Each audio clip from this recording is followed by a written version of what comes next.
Expand your mind, don't let it wither and die. You'll find that it lifts your spirits high to the sky. So meditate. When I started looking into your background, you're a pretty interesting guy to be the Hollywood kind of, you're not necessarily the Hollywood stereotype, I would say. Your background's pretty interesting. And, so let's kind of start out there a little bit. I kind of wanted to ask, you grew up in a small town. I grew up in a pretty small town in Tennessee, not too terribly far away from the region where you grew up at the border of Kentucky and Indiana. What was it like? If I understand correctly, there was a family business, and what was it like kind of breaking away from the small town cycle of life? I know that growing up where I was from, it seemed like there was a cycle, and by 30 years old, you were married and had a job you were going to be at for 30 years, and your life was set. And I think societies we're evolving.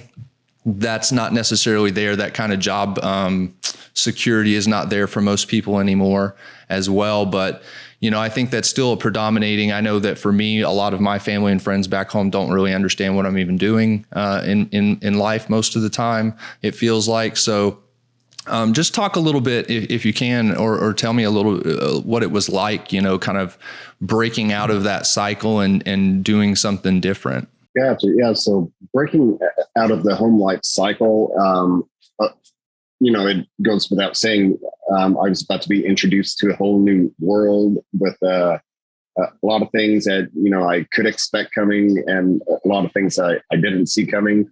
But yeah, so my family owns a truck driving company back in Indiana. And yeah, it was, my life had a very set format to it. And then I up and moved down to Florida, and about an hour south of Tampa Bay is a place called Sarasota, and has the beach. It's not like a granite type of sand; it's more of a quartz, so it's very soft, very powdery, and it's actually on like the top 5 or top 10 best beach in the world. So the place that I decided to move to, I'm like, oh, it's comfortable, but the nickname for it is Heaven's Waiting Room, which is pretty crass and kind of mean, but that does paint kind of an idea of kind of what the vibe of the town is like. So it's like a nice, peaceful, relaxed beach community.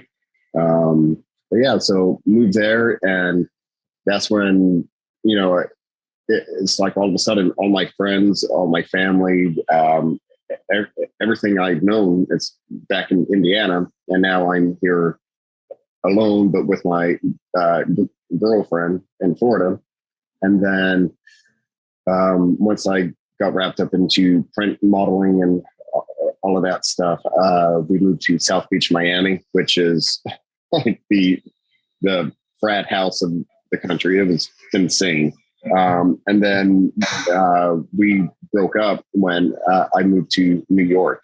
So it went from me having everything, friends, family life, stability. Now I'm in Florida, but I'm with her, and she has her friends and people she cares about.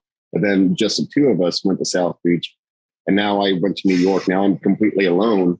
And then I went to Europe for fashion weeks, and went to Milan and felt like staying there for the full 3 months. And so I did that because I felt like that was kind of my journey of being self-reliant. Like, okay, I've taken all of these micro steps, and now I'm living like truly alone in a foreign country where I can kind of make sense of the news, and I can ask who, what, when, where, why, but I don't really speak the language. But I'm here, and I have to learn how to function and make sense of stuff. So that was kind of my experience on branching out, was instead of kind of fearing it and really taking that step and then just kind of shelling up, like I just see that I kept going out more and more until I'm in a country not familiar to me. I don't know the language, and I don't have friends that can drive, 3 hours to come and help me even. So it's, yeah, it's pretty cool. Was there initially when you decided to leave and go to Florida, what was there pressure at that time to like kind of fall in line and stay in the family business, or was everybody like, go out, conquer the world, and very supportive? It was more supportive. Yeah, because my reason for moving to Florida was because of the person I met. She was in Florida, so of course my mom was like, "Oh, it might be someone he's going to wind up getting married to." So she loved and hated the idea of it, and my dad, he was equally as supportive. So yeah, it was actually a very supportive thing to like, all right, go off and do this, and we're with you on it. But yeah, of course, it's just whenever there's a moment for me to fly back home and see friends and family, of course that's at the forefront of my list of priorities, just because, yeah, like I got out and I have a career and a job in the realm of what I really enjoy doing, but, balancing that, like being here in Los Angeles and not, right next to a bunch of people I grew up with, that definitely tugs at me time to time. Yeah, I was smiling a bit because I can relate to moving to a different city for a girl. I think we've all had our stories there, but that's very interesting. So yeah, so you were in Florida, and then you kind of got into modeling down there and in Miami, I guess, and then. What is that world like? Just the modeling world. I mean, I think people maybe have seen like, I don't know, entourage kind of shows or Next Top Models, and that's kind of everybody's perception of it. But what is that world? What is that like from your experience? So the world of modeling, based on my experience, was very enjoyable. The way I got into it was I moved down to Florida, and of course now income is something I'm thinking about. And I had like a very basic job keeping score at adult league basketball games and volleyball games and doing that. And I've always been good at saving money. So, had some early retirement money mixed with this very basic job. And then someone, her friends would ask me, it's like, "Hey, why don't you get in modeling? Have you thought of that?" And that conversation kept coming up, and I just thought they were being complimentary. And then I actually got fully trained, handed the gear, and showed up to work on my first day being a door-to-door Kirby vacuum cleaner salesman. And I saw this guy that I'd be kind of partnered with, and we would go hit up the houses. And I said, "Hey, so I was informed that these people called Kirby. They reached out to Kirby and said, 'Hey, I'm going to give this thing a test drive before I drop $1,500 on a vacuum cleaner. Can I test it out?'" And the guy responded. He said, "No, man, like it's a straight up cold call. Probably about 90% of people are just going to slam the door in your face." And I'm like, all right. So I went and I turned everything in, said thanks, but no thanks. It's not for me. And then I went home and said, "Hey, honey, how do I get into this whole print model stuff?" So for me, it was sell vacuum cleaners door to door or go into modeling. So that's what put me into it. And yeah, for me, it's like, I spent about 3.5 years in law enforcement and around, 4 years training for like, and, did some cage fighting stuff. And so for me, it's like, I'm not 6'2", which is like optimal male model height, but I would take my shirt off and people would freak out. So that was, that's how I made money.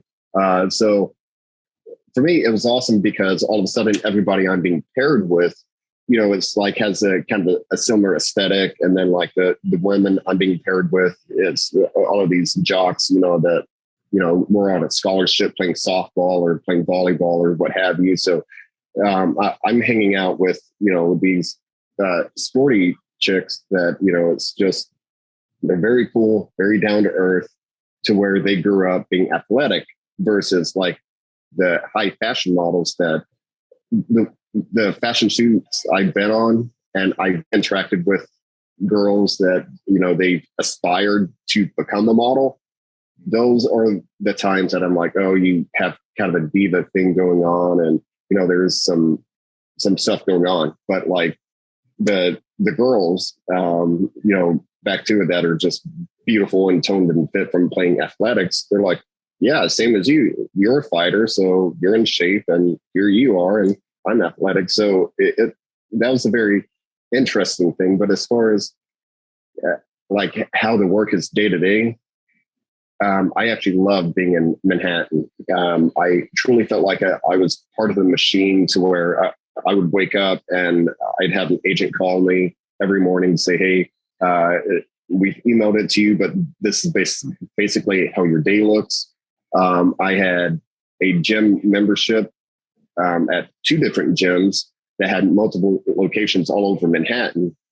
And the way I would get my cardio in was I would rollerblade all throughout Manhattan.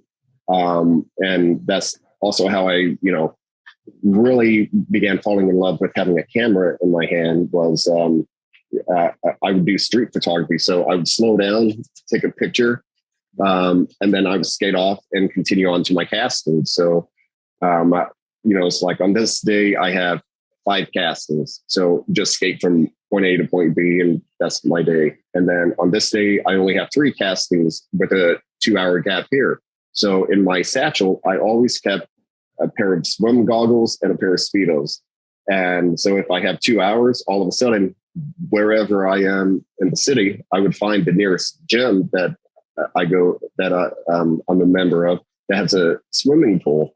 And then I would just go in, swim laps for about an hour, grab lunch, head off to next casting. And, I got into this rhythm of having, I don't know, like 15 castings per week, shoots that are paid, but then you do this shoot to update your book. And then I'm also going to acting school. And then I began going to the Broadway Dance Center and, studied theatrical performance dance for a short stint. And yeah, it's just constantly doing something, which when I think of New York, a city that never sleeps, I'm like, I took full advantage of it. Like every second of every day, like I had something going on. So that. And as far as the what you might see on Entourage, you definitely have that night scene to where all of a sudden the promoters that go out to like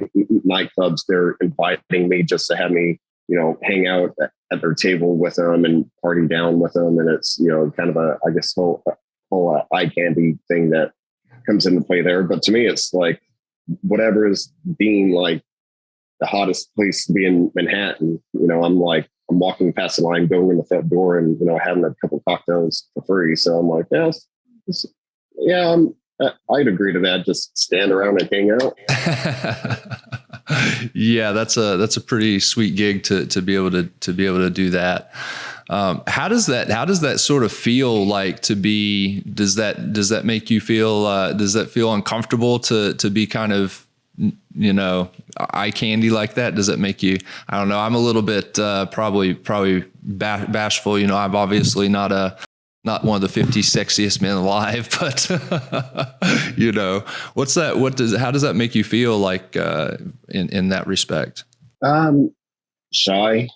Yeah. So and it's a very interesting thing to where I've been hyper athletic my entire life, ranging from senior year of high school. I was captain of football, wrestling, track, baseball, mascot at basketball games, volleyball manager, youth baseball coach, middle school wrestling coach. So I'm very used to being center stage and, giving like a speech at halftime or what have you. But yeah, once people started complimenting me and stuff, and initially like, okay, this first big publication came out with me on the cover of it, and all of the complimentary and over complimentary messages that came in on like Facebook, that I was okay with. But then I began getting noticed in public, and people would come up and ask to take a photo with me, and I didn't know how to react. I'm like, yeah, man, sure. But so that it was very, to me, like, of course, I loved it because it's like, oh, so people actually, right, really are following me, because I felt like I was doing a good job, and that, okay, I'm making progress. But then to actually get stopped on the sidewalk so someone can take a selfie and like, oh, I met Bill Roberts today, and I'm like, that's a pretty big honor in my books. But yeah, when people kind of would compliment me publicly at, I don't know, let's say a party or something, that's when I show up and I start feeling kind of bashful. So yeah. Interesting. You mentioned, about your sports background. So did you do the cage fighting before you were in law enforcement, or vice versa? Vice versa, but also concurrently. So shortly after I got into law enforcement, someone who's a great friend of mine. And sorry to interrupt, but can you say what period of time were you still in Indiana at this time? Yes. Yeah. So I was in Indiana when I went into law enforcement, and that was around when I was maybe 20 to 21 years old. And, but yeah, and then that's when I met my friend, Tim, and he was already training and actually had an upcoming fight against a collegiate wrestler. And they heard that I passed on collegiate offers, because I graduated high school and was talking to scouts from like the St. Louis Cardinals and the Braves. So for baseball, I'm like, oh, there's definite money there. For wrestling, there's not too much of a future in it, right? Yeah. But yeah, so he's about to fight a collegiate wrestler. So I'm like, yeah, I can jump in and, spar with you and stuff like that. And then that's what, got me hooked, because the whole baseball stuff didn't quite pan out. I just can't throw the ball quite as fast as what they wanted me to. So, were you a pitcher? Yeah, but I'm left-handed. So for me, it was my speed. I had a 4.240 in football. When I would bunt the ball, I was consistently timed at touching first base 90 feet in 3.2 seconds. So speed was my gift. So the scouts looked at me to be a pinch base runner, with the aspiration that, oh, we can also put him in, left field and, do that. But since, taking a big crow hawk and throwing it, I could only throw it maybe 90, which sounds impressive, but that's like when a pitcher is standing still and they throw the ball and it goes 90, that's impressive. I'm talking about like, I would take 2 to 3 running steps, put all my momentum behind it. So when you watched a right fielder throw the ball, it might get up to 110. Who knows? Wow. It's like blistering fast. Yeah. So that's what knocked me out. And at that time, I'm still young and able, and I want to be competitive, and I want to do something. So meeting Tim and sparring with him, I'm like, oh yeah, this feels good. I'm into it. So then that kind of kicked off that whole thing. And then once I really got more into modeling, I decided being punched in the face is bad for business. So in South Beach, I couldn't really connect with kind of a fight team, because you have American Top Team, but they're like an hour outside of the city, and I'm like, I'm not doing it professionally, so I'm not going to drive that far for it. But then once I went to New York, I found like a fight school, and would train and spar. And then once I moved out to Los Angeles and met my beautiful bride, she had this office right next to a fight gym. And that's what kind of reintroduced me to fighting out in Los Angeles. And so I got back to training kickboxing, Thai fighting, and jiu-jitsu, and actually began competing in tournaments for jiu-jitsu. And then COVID took that away.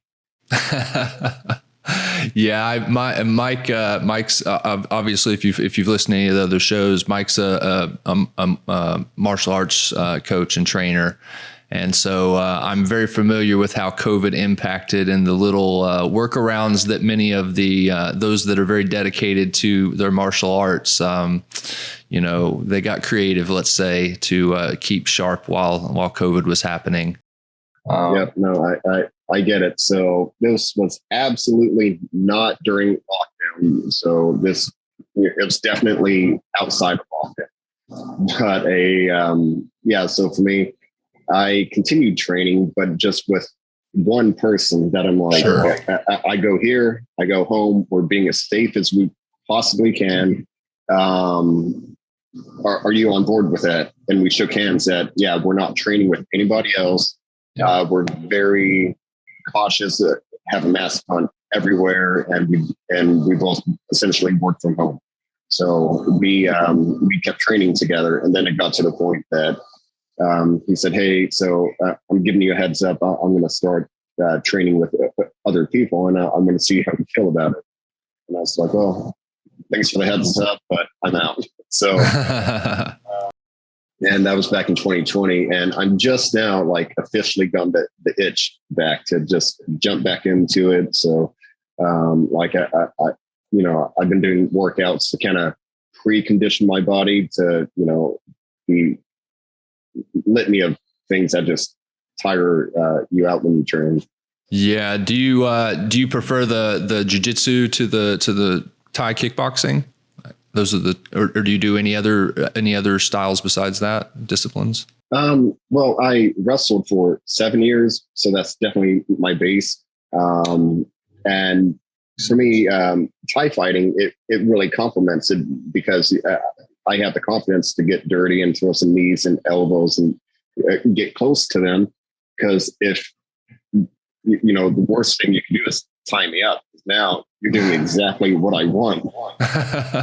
And then jiu-jitsu, that's what gave me true balance to where I was excellent at getting people on the ground. And then once I get to the ground, I'm athletic and kind of crafty enough. Because for me, I'm really big on being a counter fighter. So, I would create the world and the situation to where I would have 2 to 3 low risk moves that I cycle through. So I'm constantly working and doing something, but the whole time I'm waiting on them to do something, because the 2 to 3 moves I'm doing, I know if you try and counter this move, I know the counter to your counter. So the moment you begin doing it, I start doing that counter. And by the time your brain acknowledges that you're being countered, you stop, try and back out. Well, I've already completed the move. So for me, counter fighting is really what I'm into. And jiu-jitsu, it just completely changed my entire mentality. It's such a humbling experience to be, 185 pounds, bench pressing over 300 pounds in reps. And then you just get ragdolled by a 130-pound girl. And it's just there's nothing you can do, just because she knows exactly, what to do, when to do it. And it's just, so strength doesn't matter. So that really taught me, so now I only rely on technique. And then if I'm backed into a corner, that's when, I can let my wrestling mentality to where I work at a very frantic pace, because that turned into my comfort zone. But if you're not used to sprinting as hard as you can, then that's going to be uncomfortable for you. So to my opponent, they're not comfortable with it, but I am. So now it's I, use my finesse when possible. And yeah. What's your typical, outside of just even the martial arts, just kind of thinking about what it's like to maintain a Hollywood physique. It's I imagine a lot of discipline and hard work, but I'm sure some genetics as well help, obviously. But what's it like for you typically to kind of maintain that? Because for those, we haven't really talked about it yet, but you were in 300 Rise of an Empire. It was a very, let's just be honest, every guy in that movie was like, peak physique pretty much. And so what is it like to get to that point for a movie like that? And then, do you maintain that throughout, or do you kind of like back off the gas a little bit and have a slightly different routine, when you're not preparing for something like that? Gotcha. So, prepping for 300 specifically, I actually came into the game late. I recently moved to Los Angeles, and my friend called me up and said, "Hey, they need more Spartans," because they film like in Australia and parts of Europe and Canada, just collecting tax credits along the way, and come back to Los Angeles to finish. So I was on set for about maybe 3 weeks with them. So for me, like I was already kind of in the shape that they needed for it. For me, it was just working as a print model was one thing, but when you work as a print model, that's, known for, well, like what face, but a lot of stuff online is me, jumping around in a Speedo and underwear and stuff like that. So it's like, well, I have to make sure, when a shoot comes up, I have to be photo ready basically 24/7. So I do have a 1 week procedure to get me like really shredded and camera ready. But that's more for like a shoot, because you can maintain it for like 2 days. And after that, the pendulum swings back. And so what my routine would be for like a big photo shoot was, like let's say 7 days out, I am taking in large amounts of sodium. Like I want my body to retain as much water as humanly possible, because I view my body as a survival machine. It's not, like, oh, let's look good and get ripped and all this stuff. I'm like, yeah, that's your ego talking. But if you really break it down, your body's built to survive, and think of it as a highly advanced speed of evolving. Like if you keep doing cardio, you keep increasing your cardio, and if you keep trying to move this weight, eventually you can. So for me, I want to retain as much water as possible, because my body has a natural balance. So tons of salt, tons of water, and then after 2 days, I cut out all of the salt. So now my body begins expelling water, but at an accelerated rate, because it's trying to find that balance again. Mm-hmm. So as that happens, that's when I begin drinking a gallon of water, the next day, half a gallon, quarter gallon. Meanwhile, my body's still expelling water at a very accelerated pace, but I'm not putting as much water back into it. And then with my carbs, I reverse it. So 7 days out, I go absolutely zero carb and just completely let my body run out of carbs. So it's like starved for it. And then once I get 2 days out, I have some carbs. And then the day before the shoot, I'll actually maybe have some pasta, because what happens, my muscles are, starving for nutrients. So the moment I put carbs in my body and work out, it pumps the muscles up. It really inflates them. So that's the way I would inflate the muscle. Meanwhile, my body's expelling water at an accelerated pace. And the day before the shoot, I have a couple ice cubes. Like I'm not even trying to drink water. And then the day of the shoot, I could even have red wine to further like dehydrate.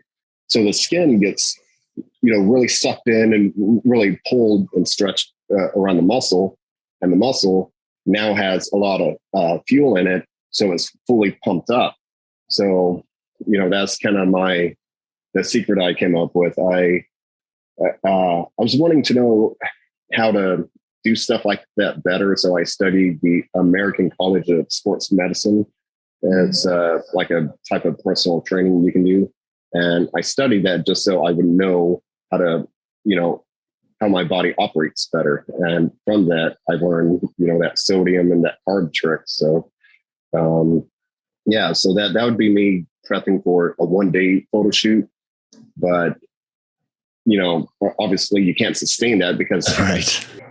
two days after the photo shoot, now it's like, now my body is like, oh, we're really dehydrated. So the pendulum comes back and you retain water and you do all of that. So that's why, for me, I don't want to do a lot of back-to-back, like shirtless photo shoots, because when that pendulum's coming back, I'm like, I can't keep the water off because my body needs to reset.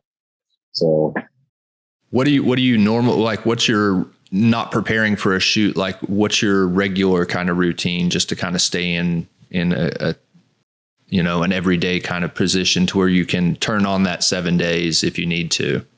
Well, I would like to get back to kind of the pre-COVID mindset I had, to where I would wake up, and before I would have breakfast on Monday, Wednesday, and Friday, I would take off and I would go do kickboxing for an hour. Fasted?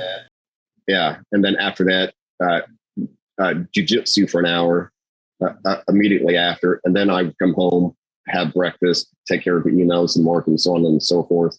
And then it would be more in the evening. So around 5 p.m., that's when I'd go into the gym and lift heavy. And then on Tuesday and Thursday, that's when I would have the 2.5 to 3 hours of just straight jiu-jitsu in the evening. But then I would also have an hour of kickboxing before that. So then I would flip it to where Tuesday and Thursday, I would wake up and fasted. That's when I would work out, come home, have breakfast, and then do fight training more in the evening. And then weekends, I typically take off and just, go on a jog, something like that. So, yeah. Interesting. What kind of, you touched on it there very briefly about being in law enforcement. Do you have, what are your thoughts on, or do you have any thoughts, or maybe it's something you don't want to talk about even because it's a touchy subject, but, do you have any thoughts based on your experience on like what maybe we can do to make both, I don't know, I guess it depends on your perspective, but maybe make their jobs both easier and to make them maybe more efficient. I think we've seen some inefficiencies and some issues with law enforcement over the last few years in the country. Just kind of want, if you don't have any thoughts, that's fine as well. No, definitely. Ways that I would say, we could improve the law enforcement situation. Like I immediately disagreed with the whole defund the police mantra that came out in like 2020. I worked in law enforcement, and I took so much pride in being the good cop.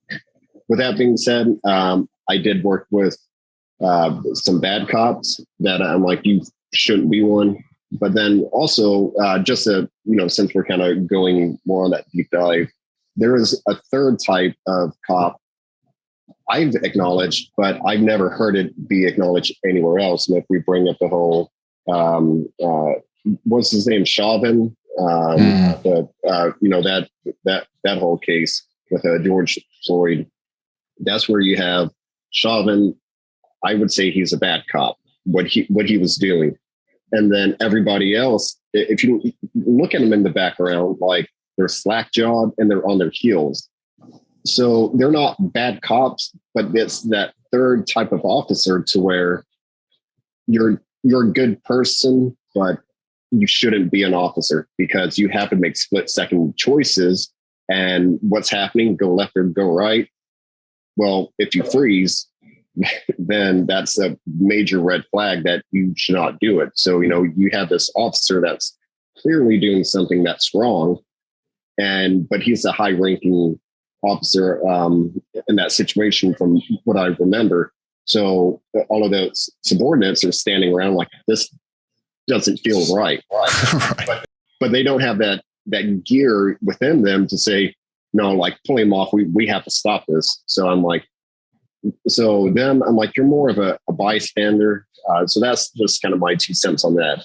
But the way that, we could improve the situation, in my opinion, is not defunding the police, but actually investing more into the police infrastructure, and not necessarily pay increase and so on and so forth. But to me, if you have an outside source that comes in to, take part in the meetings, have access to certain confidential things that it's like, inside the department, so it's more like, think of it as kind of an HR position that goes into law enforcement, and give them more access to where they can view things. And, so I definitely see a lot of good coming from it, because then it's, like every great leader, when they have a meeting, there's somebody sitting at that table that they want to be at the table, because they hardly ever agree with them. It gives them a new perspective. It gives them ideas and things they haven't thought of before.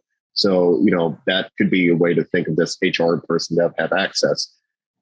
But with that being said, I believe social media has really kind of put a terrible spin on everything, to where, like, there's one video in particular that I was on Facebook, and now you don't have to hit play. If you just hover over a video, Plays. auto plays.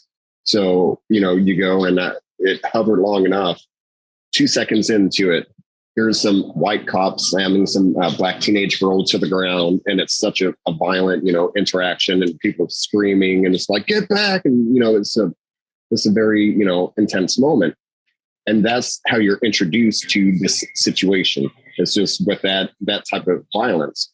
But when I actually found the source video, you have about 10 minutes of the officer saying, no, you're under arrest. This is happening. Turn around and put your hands behind your back. And that's when it comes into this thing of like, at what point, is the person interacting with the officer, like, when are they being, bad or, not non-cooperative enough that would justify the officer getting hands on. And when he did it the proper way. He, grabbed her by the elbow, because apparently the elbow is the only place you can grab somebody, and there's no way it can be considered sexual assault. Interesting. Yeah. So fun fact. So, he grabbed her by the elbow, went into soft body contact, and began trying to turn her around, saying, no, you're under arrest. And, she recoils and pushes him off. And that motion, that is a striking motion. Now, yeah, you're just creating distance, getting him off of you, whatever. But, it's like you're told that you're under arrest. If you do not comply with things after that, then it's like, at what point are you being the jerk and this and that? It's like, no, get arrested, go, and then, talk to the judge. And then that opens that entire can of worms about unfair punishments on, it's like, if somebody's black and if they're caught with weed, what is their punishment going to be versus some white person that's arrested with the same amount of weed? So, it's such a long, almost a paradox of like such a sticky situation. But, with that being said, that's why I think, having this third party, HR type of mentality, kind of interjecting and, making sure that, okay, this judge, what's his track record in, handing stuff out? Is it biased in one way or another? And what adjustments need to be made? So, yeah, it's a very sticky situation. And I think that's social media, it's all about getting them views. So let's get to the most violent thing that we can put on that's going to push this narrative and the storyline. And that's what you're going to see within 2 seconds of this thing auto playing that you didn't even request to, have in front of you. So, yeah, it's tough. Yeah. I mean, I you touched on it on cannabis there. And so, that's sort of my field, to some extent. That's my industry that I work in. And so I've, be honest, I've had some not so great experiences with law enforcement over the years. And, so I know where people are coming from when they talk about, having these difficulties. And I think there is definitely some issues within law enforcement culturally that need to change. Police unions have a lot of power and influence in communities. But I also think that it's a very difficult job, and they get asked to do a lot of things that maybe they shouldn't even have on their plate. Homelessness is a huge issue in LA alone. And, I don't know if the police are the best people to handle that. Maybe we should have social workers going with a police officer to handle those situations. I don't know the answer. I'm obviously just, I just like to have conversations with people and see if we come up with a decent idea, and maybe somebody listening goes, "Hey, that's a decent idea." Like, I heard Jocko talking about this a long time, been a while back. I don't know if you're familiar with Jocko Wilnick. He lives down in San Diego. He's a former Navy SEAL and runs a leadership organization down there now, along with some other things. But he's got a podcast on leadership. And he was like, for the best thing that they could do is just have every law enforcement officer have to do jiu-jitsu. Is like, it'll train them. They'll know how to handle themselves in close combat situations. They won't panic in those situations because they've already been in every situation. And, obviously I'm not attached to law enforcement myself, but I've definitely seen a few law enforcement officers that it looks like they've not been in the gym for a while. So maybe there's some truth to that. I don't know. Yeah. So a few things I'd love to touch on, and it was kind of going in the direction of, what officers may have to deal with and what they shouldn't have to deal with. Just so people are, just so it's out there. Whenever I first went into training, before you learn how to handcuff somebody, Miranda rights, but before you learn anything, you watch a movie, and it's 20 minutes long-ish. And it's just one routine traffic stop after another. But at the end of every traffic stop, you have to watch an officer get murdered on camera. And at the end of it, they say, this is a situation you might have to deal with. This truck didn't signal when it made a right-hand turn. So the officer pulled him over. As he's walking up to it, the guy exits his truck with an assault rifle and just puts rounds on him. And you hear the officer screaming for his life and, begging for him to stop. And then you see the guy just come, tapping twice, like right in front of the camera, peacefully walk back to his truck, just drive away. And so, there's this thing when, it's like, it's very much mentality, hope for the best, expect the worst. So for teaching jiu-jitsu in that situation, I'm all for it, because I've worked with a lot of officers that I'm like, you can't handle yourself in a fight. You have no idea what you're doing, and you're going to gas out in 10 seconds. So you need to work on it. But then, to me, there's also that this mentality that if somebody is going to be violent with the police, I'm like, that's a major red flag. And it goes back to it. It's like, oh, let's try and solve this peacefully. I'm all for it if it can happen, if someone's having a moment. But it is interesting because like I've experienced it, and what was it like this? Then he was drunk, and facility and putting him through the questions. I'm like, hey man, so go ahead, put your hands on the table, state your name. Are you sick? Are you feeling suicidal? Blah, blah, blah, whatever. And the relationship I had with him, it was, going very standard quo and, whatever. And then he just turned and just spit right in my face. And I'm like, all right, that's not cool. So in those moments, I'm like that when someone chooses to be violent or do something like that, which, if he has hepatitis, all of a sudden that's like essentially chemical warfare. You could have infected me for life with it. But, that's when it's like, how do you respond? Is it going to be doing a hard takedown to the ground and, like really putting your weight on his neck and really just controlling the situation? Or, what I chose to do, I'm like, not cool. Just, grab him by his elbow, put him in a cell by himself and said, all right, just stay there for 4 hours. I'll talk to you in a bit. So, even if you learn jujitsu, it goes back to that third type of officer that when you have this knee-jerk reaction, did you wake up and choose violence today?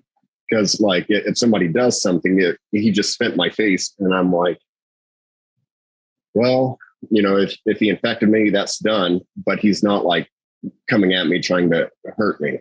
So my reaction wasn't to, punch him in the face or tackle him or, something like that. So yeah, it's great that, he's really pushing people to learn jiu-jitsu because it is a wonderful way to handle it because most fights go to the ground, like 85 and 90% right. of them. But yeah, and then the second thing you touched on was cannabis, and my experience on like drugs and substances and X, Y, and Z in law enforcement is that I would have to fight somebody typically one night a week, Friday and Saturday. People come in and like I'm talking about like they're swinging on you, like they are throwing down, and it's me, like I'll have to block one and then I'll get him and tackle him. And then, a couple officers dog pile him and then we handcuff him and, put him in a holding cell. But every person I've ever interacted with that was only high from smoking marijuana and not like, not cross-faded, not drunk and high, but only marijuana. They walk in, you got me. Are we taking pictures or are we doing prints first or can I have a sandwich? So for me, I'm like 20 years old. It was one of my first jobs after leaving the family company. So now I'm out. Now I'm interacting with like society, law enforcement, serve and protect. And I'm like, yeah, why is weed illegal? But I'm literally having to get hands-on with drunk people on a daily basis. And you can't see it, but right here on my left wrist, I'm scarred for life, still have it, to where this guy, he was drunk and he got placed on a wall, and lieutenant had, had his left hand handcuffed, and I went up and grabbed his right wrist and was waiting on the right hand to really come back to finish handcuffing him. And then that's when that, bad cop came around the corner and was overeager, and he just sandwiched the guy on the wall. And I'm like, that's unnecessary. But what happened was the teeth on the handcuff ripped across my wrist. Oh, so wow. It was more like friendly fire because I'm here. When he entered the situation just to dogpile somebody for the fun of it, he hit my arm and it dragged the handcuffs across my wrist. So that's a situation where dealing with a bad cop and a drunk person left me scarred for life.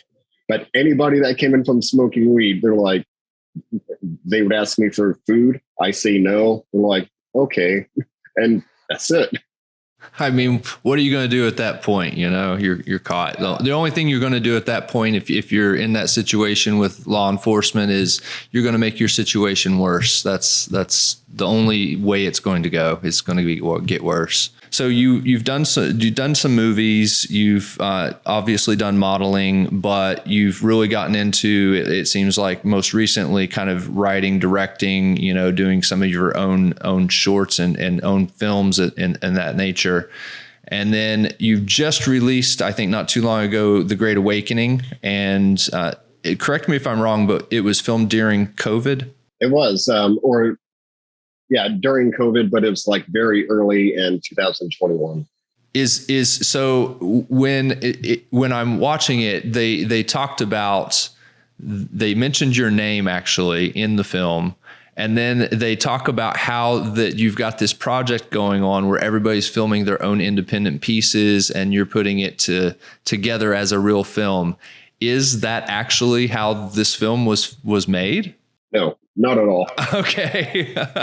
So what the detail that you're calling out, because the movie has a lot of details and gems kind of sprinkled through. So when I initially started making sense that, you know, I'm going to shoot a full-length movie this time. And what's it going to be? And I started thinking about like, let's do my COVID movie, because I was talking to my wife and she said, yeah, I love love that you're going to just charge forward and do something. Don't make it about COVID, because that's what every low budget horror movie is going to be for the next few years. So I'm like, all right. So I'm going to make a movie about COVID. And I'm just going to make sense of it. So I took that as a challenge, and I started thinking like, what's somebody going to do? A haunted house. You don't want to stay in the haunted house because it's haunted, but you can't leave because of lockdown. Ooh, there is a COVID horror movie. And so it really started off with me kind of poking fun at the movies. Like, have you seen the movie called Scary Movie? That's the franchise. Yeah. So it's very much on that, to where how Scary Movie makes fun of all of these iconic horror movies. I was going to make fun of all of the COVID movies, but do it before they came out. So like, I'm making fun of these COVID movies, and then they come out, and it's like, gotcha. But once I made sense that, okay, I need to find a way to, since I'm throwing the kitchen sink at the script, I need to have a way for there to be like a possession of some kind, or, something weird happens. So I came up with the idea that, everybody's going to college online, and that's a huge, debate, because you have these college kids that spend a lot of money, but they're not having the ability to actually attend in person, meet with their professor the way they want. So that was a big part of 2020. So I'm like, I'm going to implement that, and to also take care of the possession thing. The college that the boyfriend is going to be Bible college. So he's studying to become a priest, and that's going to open the door to have some weird possession thing take place. So, but the I guess essence of the movie is like I watched a documentary called Nightmares in Red, White, and Blue, and watching it really talked about how, like, in the 50s, horror movies were all about like the atomic bomb scare. And then in the 60s, summer of love, drug experimentation. So a lot of movies had this idea of like this stoner tweaker kidnapping daddy's little angel, and that's a horror movie. Then you have the 70s when like love ran out, and it's Watergate, Vietnam, and the country's had a bad taste in its mouth. So usher in movies like the Texas Chainsaw Massacre to kind of match the overall sentiment. So for me, instead of thinking about COVID like, let's do a movie where somebody gets COVID, or that the virus turns you into a monster, or it's lockdown all around the world, and that's mass enslavement of the human race. And, going down those tunnels, I'm like, what does 2020 really mean to me? And to me, in one word, I would say uncertainty. COVID's introduced, lockdown is mentioned, murder hornets are on the news. I don't even know what that is, why it was on the news, but then that vanished. The CIA released over 10,000 documents confirming their interactions with UFOs, and that was not even trending on social media. We had a very turbulent election year. So I'm like, I have no idea what's going to come next. So to me, uncertainty, that encapsulated my emotion from the year 2020, and I think it did for a lot of people. So that's why when you watch the movie, it's shot in a very specific way to where things happen and you understand what's happening, but the way that I choose to deliver what's happening is completely, off the wall and crazy. So, yeah. I would say I would say you're very correct, and it does seem like things escalated quite a bit when we were all surprised in 2016. I think the pace of news and media and it went from a news cycle of 24 hours to an hour or less, and I think that people did feel very uncertain because I think there's a lot of motivation to keep people tuning back into the news channels, obviously. But and I think your movie, it definitely makes you feel a little unsettled. Like there's and I would even argue though that you kind of have to pay attention a little bit. Like I think there's a lot of hidden nuances in there. Like, some of the underlying things that were mentioned that I find interesting are the question of like free will versus an all-knowing God. As if, does that mean predetermination, that life is, predestined and we can't do anything to change it? Or do we actually have some control over our own lives? I find that a very interesting question, and the way you handled that as well. Thank you. Yeah. And that, in The Great Awakening, there's this moment where the lead character, Julia, or Lindsay in the movie, but she, like, you see like her soul leave her body. And that's a very important part of the movie to me, because another part of 2020 was, the turbulent nature of just that year, but the preceding years that led up to it, how it got more and more divisive, and sadly, I believe we've gone past this point where, we can no longer agree to disagree. And it's like, oh, you think this, I think that, that's okay. I don't know if that's something this country has the ability to regain. So in the movie, when she's having this moment, like she's going through a tunnel and you see this light at the end of the tunnel. And what does that mean? So that's very specific on, like, okay, to different people, it can mean different things. So to somebody who is religious, they think it's an interaction with God, going to heaven, so on and so forth. To someone who is agnostic or maybe spiritual, it's an out-of-body experience or astral projection. And then to the atheist community, I tie that in with science, because it seems like more times than not, it goes kind of hand in hand with a lot of things. So in science, they say that when you have a near-death experience, blood begins draining from the brain, and it's similar to running a car with not enough oil in it. It runs it hard and makes your brain very hard and ragged. And when that happens, it throws your mind into an altered state of consciousness. And now people who have come back from this near-death experience, they talk about seeing this bright light and felt like they were in a tunnel. So I'm like, so you have the belief in God, you're kind of unsure, and you don't believe in God. All three mentalities are experiencing the exact same thing, but they have a very different outlook on it. So for me, I'm like, does that not show everybody that we're all just human trying to rationalize what conscious is, what is reality? We're just, trying to make sense of what's happening around us.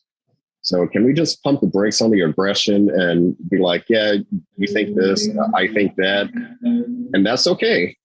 So that was basically my statement on, pushing that narrative. And well, on screen is probably pretty convoluted, so I'm not sure he's going to walk away with that thought, but that's the thought that went into it. Well, that's why these conversations are interesting, because it's the behind, it gives you a little bit of insight into the art itself, the end result. And I think leaving it open to interpretation to some extent, depending on one's beliefs, is a very good way to do it, because, and you mentioned this earlier too, that the main character, the guy, is in, I think, Bible school, seminary school of some kind. What was the basis for really involving religion heavily into it? Because you also kind of touch on at one point very interesting. At one point I'm watching him talk to his teacher on the phone, and his teacher is sitting at his desk, and he has these goat horns, and he's on his desk, and he's literally speaking, and he's framed right between the two goat horns. And the whole time I'm going, man, maybe this guy is the devil or a demon or something, like, what's going on with him.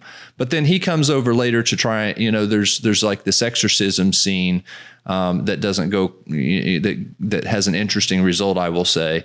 What was the basis for having so much of a religious context to the storyline? Having a religious context to the storyline, it all pivots off of the character that Ryan Ruffing brought to the screen. His character, Dan, he's going to Bible school, and back to it. The way the movie was coming to life had a very tongue-in-cheek, scary movie / parody nature about it. But once I turned the boyfriend's role into studying religion, the entire kind of taste of the movie changed, and it inverted to where now the movie still has a very specific sense of humor that I enjoy. But like, no, let's talk about it, because back to uncertainty. I think the ultimate question in uncertainty is what happens when we die. Mm. So, to me, that's the grand question. So that's why you have a lot of religious overtones in it, because, it's really hard to really talk about God and, living a good life because of the afterlife, so on and so forth, without, bringing death into the conversation. So, yeah, so the moment I, changed that role to make sense of this weird possession thing I was going for, that's when the jokes kind of stopped, and I went actually back to page 1 and started doing an official rewrite. So interesting. So, you talked about, the brain, the human brain being something that's, can be integral to these kind of experiences and the stressors that are sort of on it. What are your thoughts on the effects and the recent developments when it comes to like psychedelics, and whether or not, because like, I find it kind of interesting looking back on history. There's a book called, I can't think of the title of the book, but it's by a gentleman named Brian Marescu. And it's basically about how a lot of religious history, it seems like, actually had psychedelic elements to it hundreds of years ago, thousands of years ago, and we've sort of like forgotten, or at some point we detached that from the religious itself as religion evolved. And so sometimes I wonder, if there's a connection between that spiritual type of experience and the chemistry and the brain function. And the way you described it was very, to me, kind of similar. Like it's changing the chemistry. You're either depriving it of blood or oxygen, maybe through a stressful or an incident or a physical accident, versus, changing the actual chemistry of it through ingestion of some type of psychedelic substance, to have that sort of experience. Because there's a lot of people, and I've never done it, but I hear a lot of people that talk about, with DMT and stuff, actually having these religious experiences that they don't know any other way to describe it except as religious. And, I don't know. I just find that an interesting thing to sort of contemplate as to whether or not religion came before psychedelics, or psychedelics maybe helped give birth to some of our concepts of what religion actually is. Definitely. And that's a very interesting tunnel to kind of follow, to where it's like, oh, so if these psychedelics, usher in all of these free thoughts and so on and so forth, to where it's you're having this experience on your own, so you don't need those in charge to tell you what you can and can't do. And all of a sudden those in charge are like, oh, now we have a bunch of free thinkers instead of a bunch of cattle, or the news likes to use the word sheep, that that are easily controlled and easily governed. So if we kind of demonize that, to where like they don't want to take it, then then that's one way to deter the masses from taking part of it. But most people don't know that taking ecstasy, that was actually, if I'm remembering it correctly, that was developed for marriage counseling. Like, oh, you two are having marriage issues.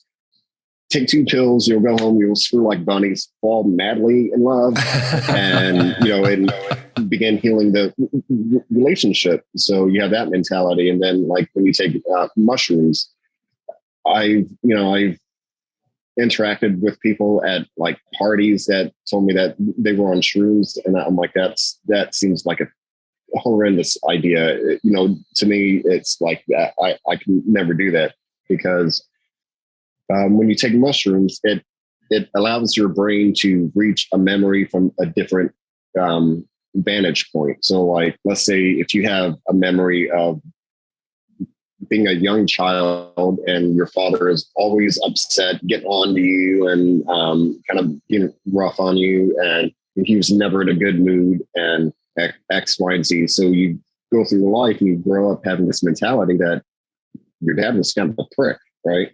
But then if you take mushrooms, and if you're with the right company that can walk you through that journey and allow you to examine the situation, all of a sudden you're like, oh, he's not a prick. He was a guy that was doing the best with what he could. He wasn't home as often as he wanted to be.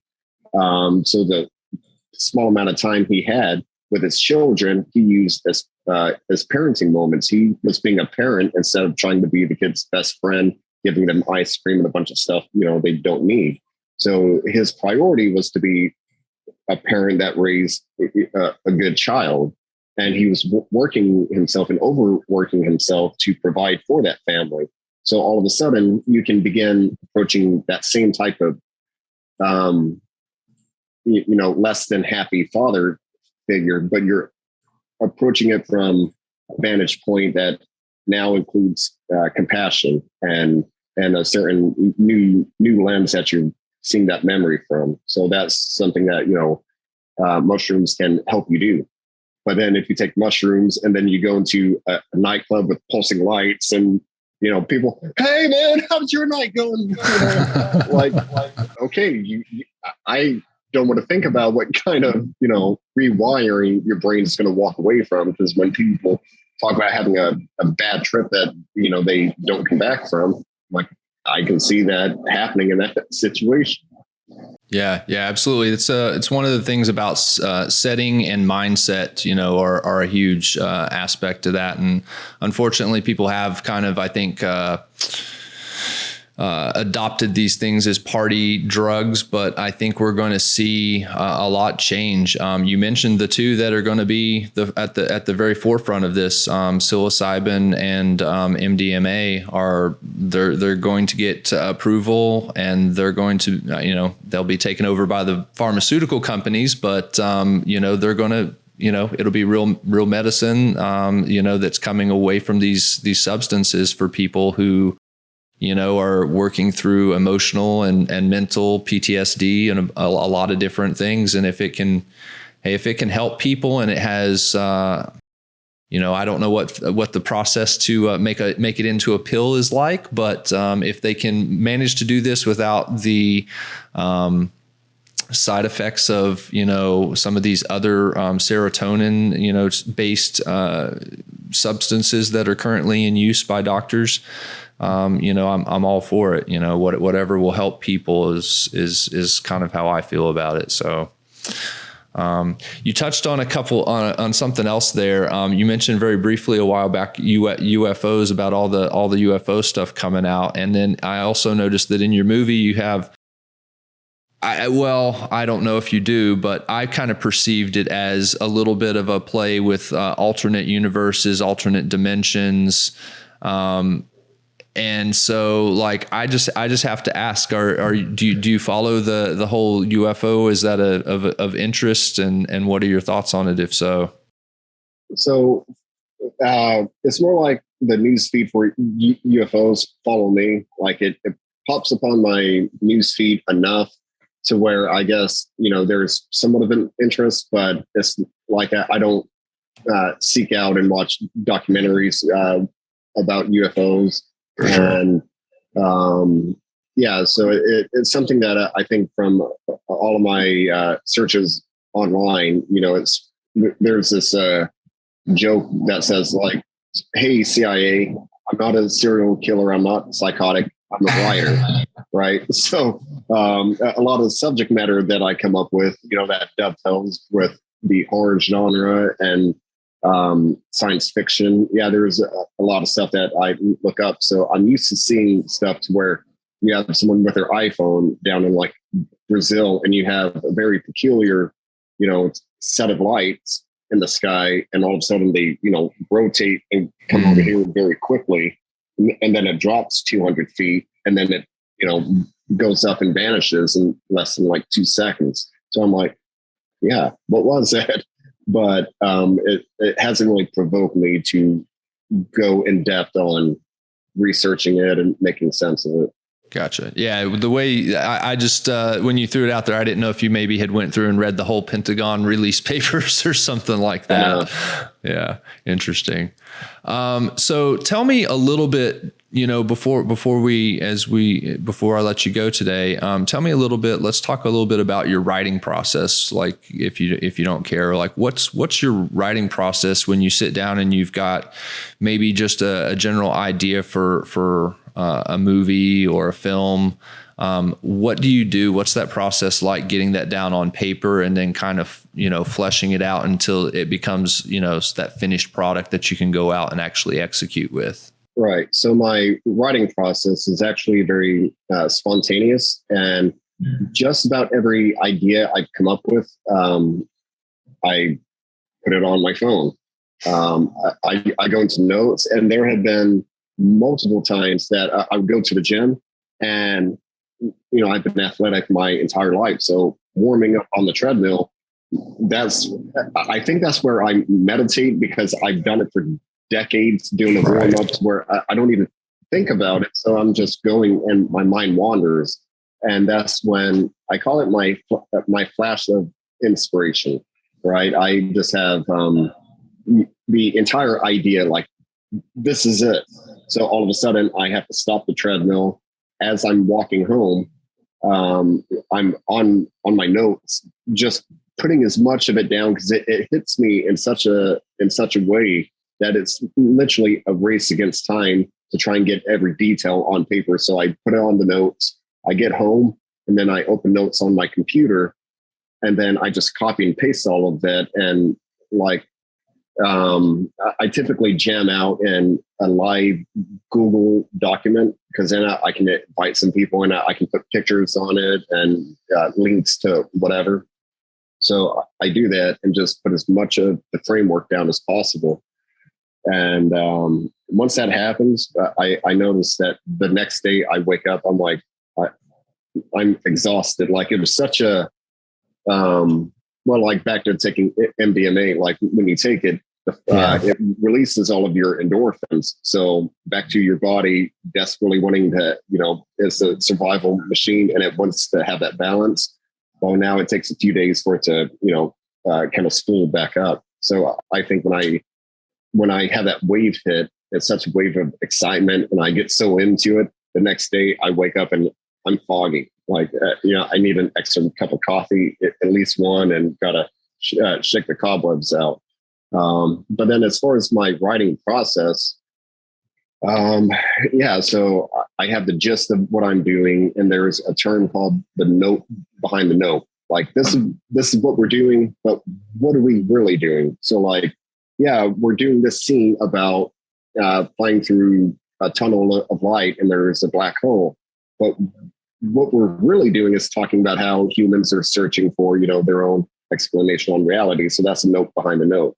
So I come up with a bunch of stuff like that. And then on several scripts, that's when I would call up my buddy Joey, and he was actually the writer on The Great Awakening. And I would bring him into the live document once it's in a halfway legible form. And I would explain to him, hey, this is what I came up with, and this is what I want to do with it. And here are a couple things that have to be in, and here's a couple unfinished ideas. So I'd love for you to, kind of work with me and let's, here's how it goes. Because it's like the workflow is like nothing short of madness. Like, so, and Joey is such an amazing guy to where he's never once complained about anything, but I know he's like, what the hell, man, you gotta make sense of what you're doing. Cause like,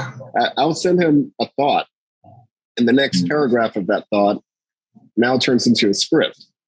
And then that script goes into, like a YouTube link that you have to watch a minute, 45 seconds. And when this is happening, this is how, I want this transition to look. That's going to like it. So it's all over the place. So, for me now, put all of that down and then try and make it something halfway legible to where it's not like you're reading code, So I was going to say, it sounds a little bit like a puzzle he gets to put together. Oh, it very much is. So it's that, but then my wife, she saw me a few tricks of the trade. So now, I can take the Post-its and put it on the wall and like, okay, every character, and then you have a Post-it for their major beat points. And then it looks like you're doing like a spy, kind of a,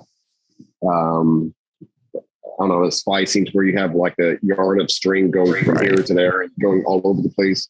But you just do that to connect these two characters to bridge, this beat point affects this beat point. So you take yarn and do it. So I've been introduced to the way you're supposed to do it. But to me, it's like, I still kind of revert to my caveman style of just absolute insanity, and then try to make it into something halfway legible. And then now the note cards come in, and that, really looking back and seeing something tangible, that really changed it for me. Because now that I'm looking back and I'm like, and I can do this, move that there. You can do it on a computer screen, but it changed the experience actually having, Post-it notes next to like a index card. So, yeah. When you talked about the idea coming to you, I think for a lot of people, there's like a struggle between, you know, well, I got to put in the work every day and I've got to come up with the idea and then I've got to flesh it out and I've got to put in the time, and that works for some people. But I do know some people that really rely on, you know, like you describe it, that inspiration, it hits you. And then it's like a race to capture as much of what they can remember about that thought and that feeling as possible before it vacates them. Because if it's like, it's kind of like, I don't know, waking up, and I even do this sometimes, you know, and I'm not like necessarily a creative type, but you know, I'll have a thought, and I know that if I don't write it down right now, in 30 minutes, I'll forget about it. Maybe I'll remember it again, but I won't write it. If I don't write it down, I know for sure there's a chance I'm not going to remember everything I need to know about it.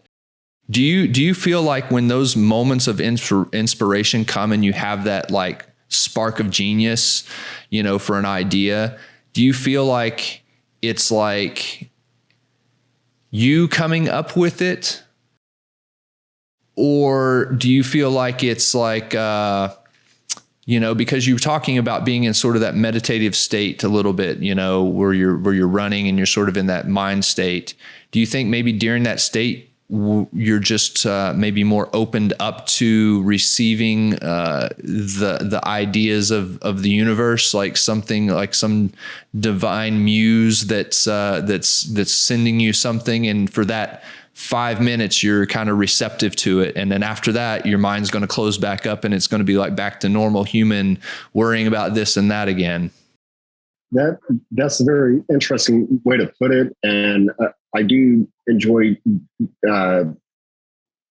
thinking of it that way, simply because I don't know where the ideas come from, and I can't make sense of it to where it's like one of them is a zombie script. This one, you know, it's a culpable reckoning. It's about this guy who feels like he could have done more to save some people that died. Now he's also having to confront death that's at his doorstep. And then, so it's, yeah, like the stories that I come up with, it's interesting because I never sit down and say, all right, I'm going to write a script, I'm going to make a movie. And it doesn't happen for me. It's whenever I'm just walking around. Like there's one time that I woke up and put notes down of a dream I had. And the dream I had, tell me this isn't a movie script. So I woke up and took down the notes that like some friends, you know, a very traditional horror thing, that they're invited to a house. You know, it's like somebody wins a contest and you have like 4 nights and 3 days, you know, in this crazy mansion out in the country. So they go, they meet the homeowner, and, you know, as the night goes, they're having fun, but then somebody gets sick. And basically the plot of the movie is that the homeowner is actually an arms dealer that's testing out a type of nerve gas that will make people rage out. So, but to prove to the sellers that his product works, he's also injected himself with the not the vaccine, but the like a deterrent as well. So like somebody's in the bathroom washing their hands, and then you can hear the gas coming into the room, and it makes that person turn, you know, homicidal, violent, and start freaking out. But then they run right past the homeowner and begin attacking people that they came to the house with. So it turns into like, you know, a survive the night type of thing. And how do you do it? And then eventually the homeowner, they find a way to, you know, have the gas actually affect him. And he's in his big fancy walk-in closet that has a bunch of mirrors. So as he's looking around, he keeps seeing himself. So he's like attacking the mirror. And as he's doing that, he's cutting himself to shreds. And that's how he ends up dying. So that was a dream I had, and woke up and came up with like the bone structure of what this movie script could be. And so I'm like that. I wasn't thinking of that when I went to bed, but I woke up and all of a sudden there it is. So. Yeah, that sounds like a movie for sure. It's like a targeted agent that can, only affects certain people that don't have the little extra cure or whatever it is. It definitely sounds like a Mission Impossible type movie. Right. Exactly. But yeah, so back to it, I'm like, where does that thought come from? I think a lot of it comes with me trying to be in tune with what's in the ether. Back to the documentary of Nightmares in Red, White, Blue. Yeah, Stephen King, George A. Romero, and all of these iconic horror people saying they're making sense of what was happening, around them at that time. So for me, if I go back on my scripts and reread some of them, I'm now making sense that, that was me journalizing in a creative way what was happening around me. So it's like, I have this flash of wherever it comes from. It could be from something higher up. I'm not sure if, a higher being would be like, let's give Bo an awesome movie idea. I'm like, but with that being said, I'm like, I don't know where else it does come from, but, so it's a mixture of that flash of inspiration mixed with, how I'm making sense and trying to, reach into the ether and pull stuff out. Yeah, no, I find the creative process, everybody's creative process is definitely different. And I find it interesting to hear about how people approach these things. And so I appreciate you sharing it with me. The movie is definitely very interesting. I encourage people to check it out. It'll let you think about a few things. That's for sure as you kind of go through it. And it's, I think, it feels like a good movie to come out of COVID. I hope we're coming out of it. We'll see. I know that it keeps creeping up, but I think we're to the point where life will start to go on now. So, out of COVID and into monkeypox. Yeah, well, it might be the sequel. Yeah, let's hope not. At least it's, supposedly transmitted in a different manner, a little more controlled, hopefully. So hopefully it's not as big of an issue, but we need something to rile up the news cycle, right? And get people to tune in to all the news channels. So monkeypox it is. Yippee-ki-yay. Yeah. Well, I want to be respectful of your time. I know that you got a lot on your plate, so I want to be respectful, and I really appreciate you coming in. Again, I encourage people to check out the movie Great Awakening. And then before we go, tell people the movie, tell them where they can and all that good stuff. Definitely. So the Great Awakening, it's available currently on Tubi. And then if you go to thegreatawakening.news, that's the website that gives you a lot of links, previews, an intro to the cast, and just kind of who we are that brought it to life. And if you want just go on Instagram and go to Robert. So MRB. I should pop up, and I would love for any type of feedback. So if you like them, if you thought this or disagreed with this, or just whatever it is.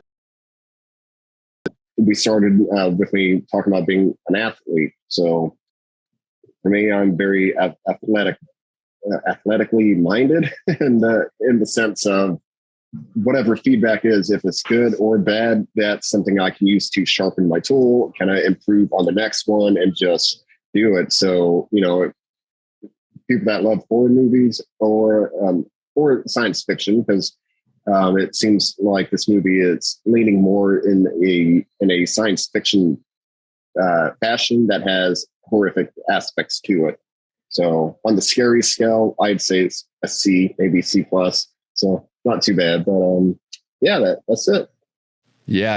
I wouldn't say scary, but intense. Like it's a little intense and unnerving. You know, it leaves you feeling a little bit of anxious, I should say, would be a good way to put it.